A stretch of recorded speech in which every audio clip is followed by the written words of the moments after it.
Hey everybody, more World of Warships, let's go. I'm DylanTheVillyn and this is a Fuso game coming at you. As opposed to the New Mexico, which I've been showing a bunch of, and I will be showing more of in the future. This one is the Fuso on the map Two Brothers. As always, I have my faithful division mate, Vinegar, to assist me in driving home into the enemy base. And that's exactly what we're gonna do. I'm actually pretty excited to show you this one because this one is such a good match. It's such a good this is the ideal way to play the Two Brothers map, in my opinion. Especially if you're going against other battleships, and you're going to be going against other battleships on either, well, specifically on the western side of the map, because that's more open water. That's where a lot of the battleships like to go instead. On the eastern side of the map, there's lots of islands where destroyers can play their game a lot more, and cruisers have a lot more cover. Whereas over on the east side, aside from those islands on the far side, it's pretty exposed. Just admiring the wonderful pagoda tower, and whoa! Did you see that on the chat? What are we shooting at? Teammate responds with gooks. I don't know how I feel about having him on my team, but also equally as bad, somebody says up the middle, which that's just blasphemous. That's absolutely sacrilegious thing to say on Two Brothers. Up the middle is a death sentence for anybody. Oh, there's a Sims. The destroyer. There are 4 destroyers in the enemy team, and I figured a lot of them would come this way because battleships like to come this way. But we have a. I mean, I fire my guns, and I think I get 4 hits on them. Over penetrations, of course. But our friendly Minikaze actually is gonna stay at the forefront of battle and really help. He enables a lot of the actions that me and my division mate Vinegar commit to this game. Good destroyers. Cruiser support is nice for a battleship, but honestly, destroyer support might be even better because they operate as better feelers and scouts, and they also can contribute a significant amount to the damage. Decide to take another pot shot at this Sims. Not really expecting to sink him, but you know, if I get hits on him, that's great. And of course I miss. And I see these torpedoes, even though they're really spread out. I think they might dissipate. So, but they keep getting closer, so I have to keep turning and turning and turning, and I almost take one. I should thankfully nobody takes a torpedo. Never assume a torpedo is going to dissipate before it gets to you. That's a surefire way to eat one. Holy shit, Commander Hook and an Alba. Ooh, and he's going broadside. This is going to be nasty. Cover your eyes, kids. This is going to be nasty. Shut the door and light a match. Oh! Shh, we didn't even get to see it. We didn't even get to see it. It's better for everybody that you didn't see that. Moving on. We've identified an enemy Koenig. With the release of German battleships, there's lots and lots of German battleships in these games, as opposed to other. I mean, that's pretty fine. That's nice for me, because in my opinion, the New Mexico and the Fuso are better than the German battleships at its tier. Both the Koenig and the Bayern, neither of them are really as good. Broadside New Mexico, he is really slow, and I overestimate his speed. I did think he was going slow, but then he speeds back up. That's clever. He knows what he's doing. Speed manipulation. I've demonstrated that in my New Mexico videos, although this guy is in a stock in New Mexico, or at the very least a stock hull New Mexico. Unfortunately, there's no aircraft carriers to take advantage of that fact, but it's just something worth noting that he doesn't actually have better shells at this point. And this Koenig, really slow as well. So far I haven't actually taken any damage, which is always nice, and he's still going mostly broadside. I mean, he knows that I'm firing on him. And that shot looks pretty good. Oh yeah, that looks like a good shot. Yes, please. That looks like a good shot. And you see, me and my division mate are charging ahead. Like we are like our cruisers aren't really supporting us because they're behind these islands or whatnot. I mean, they are. Like, you can see the stream of fire. I believe that's coming from our. Do we have an Atlanta on our team? Yeah, it's the Atlanta. You can see the Atlanta firing, and he's doing what he does best. He's trying to set these things on fire, which is honestly all he can do. I wouldn't expect him to do much more than that. But as you see, my division mate in New Mexico is going forward more than I am, because obviously he has much better armor. And we're just hammering at we're just hammering at this enemy New Mexico. These torpedoes from the Sims are just not able to be effective at those distances. And we see a Grimmy Ashney and the enemy Sims. The Minakaze on our team that's just committing to helping us is gonna really fuck up one of these guys. One of those torpedoes hits and kills him. Just one. And the Sims has seen the trouble and starts popping smoke, but I think it's too late, and he gets hit again. He's almost dead. One hit from one of our guns is going to kill him. Or this Atlanta, but he doesn't manage to get his shots off. Vinegar is burning. I've taken some damage from the enemy New Mexico over here, and we're getting really, really close to these guys. And I see that this Koenig might actually be flattening out. At the very least, he's easier to penetrate than the New Mexico at his steep angle. So I take more shots at him. Not great shots. Not good damage anyway. And then he starts turning broadside more. We start getting more torpedoes. Luckily, Vinegar is already out of the way. Vinegar's going broadside to broadside with this New Mexico. I mean, we're both going broadside to him, so he's obviously going to lose. You can see my secondaries just ripping up. They're just going off. That's one thing about the Fuso secondaries. They are so strong. And here we go.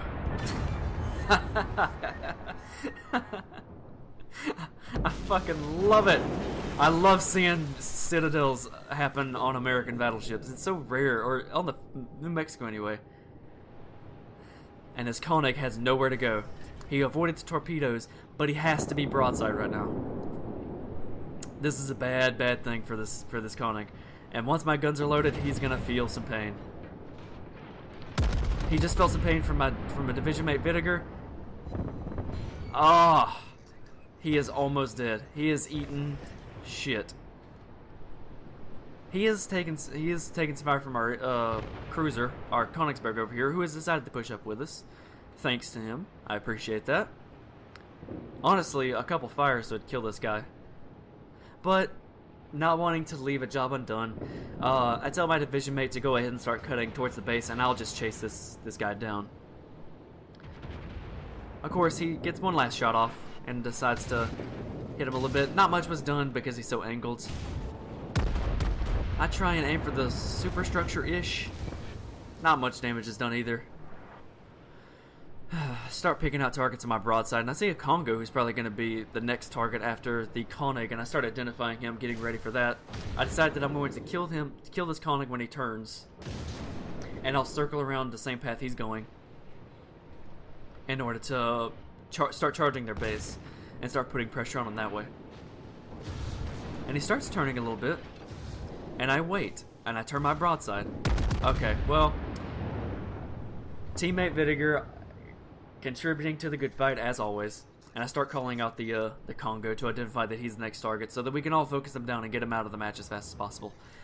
Honestly, any of our ships would be able to engage him by himself, like, other than the Königsberg. Like, me and Vinegar would be able to engage him by ourselves and come out on top. We have better armor, better armament. He really doesn't have much to stand on. Before I disappear behind these hills, I take a good shot, and I think I lead him just a hair too much. Yeah, I lead him a little too much.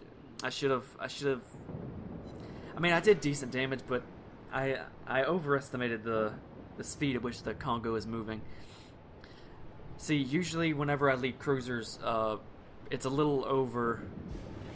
Well, they're usually going a little over like 35 knots, maybe about 35 knots.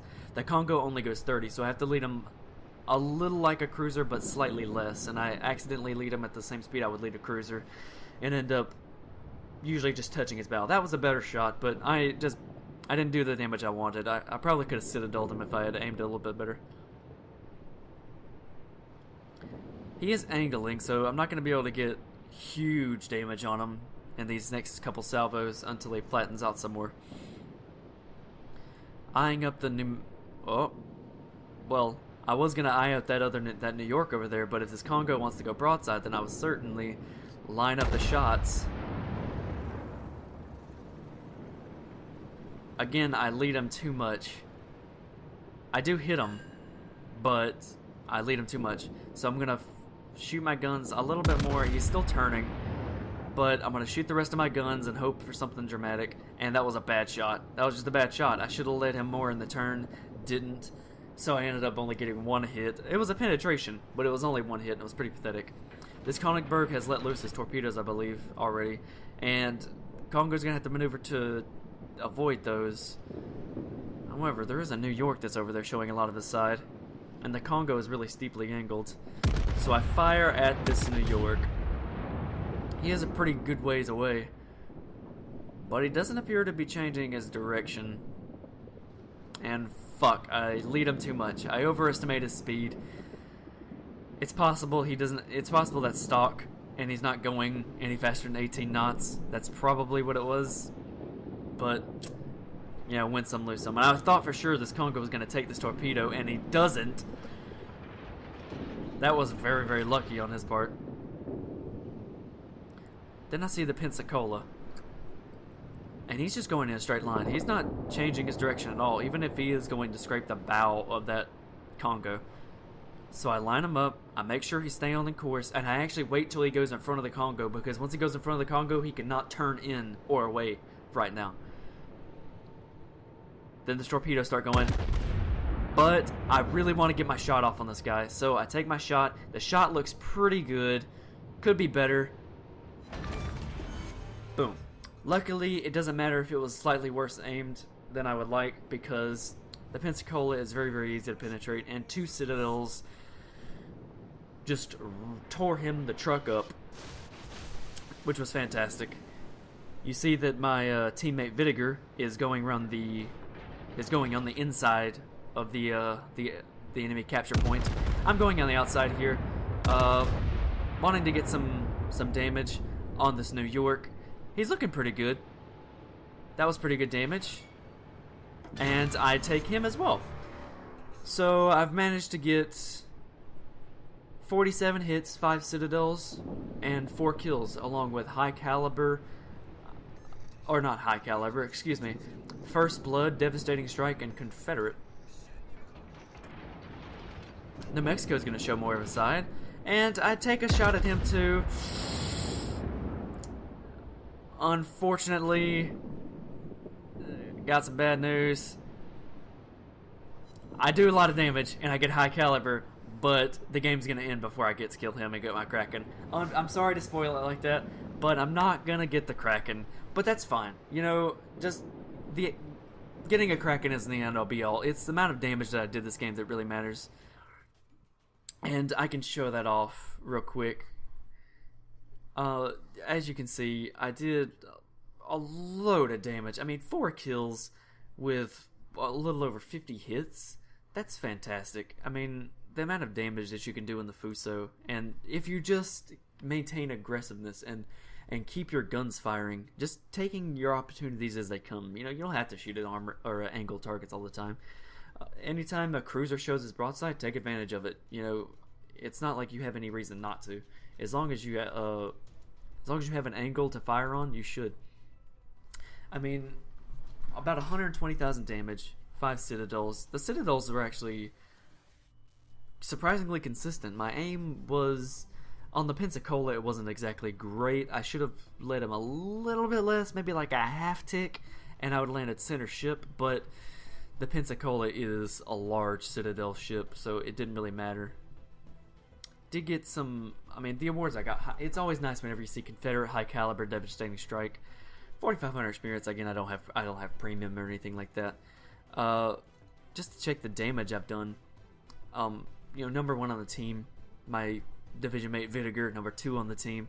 He only got 1 kill, but he did a lot of damage as well. He did a fuck ton of damage, particularly against those early battleships. Not so much in late game, because he was severely damaged because of those.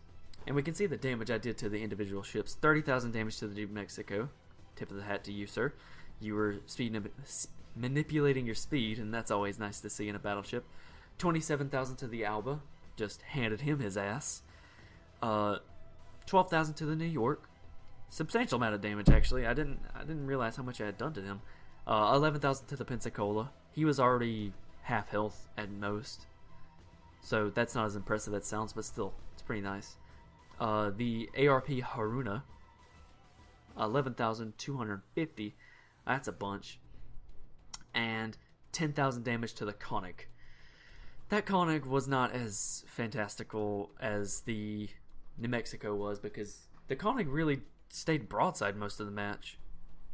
Just not making as good a use of his ship as he could have.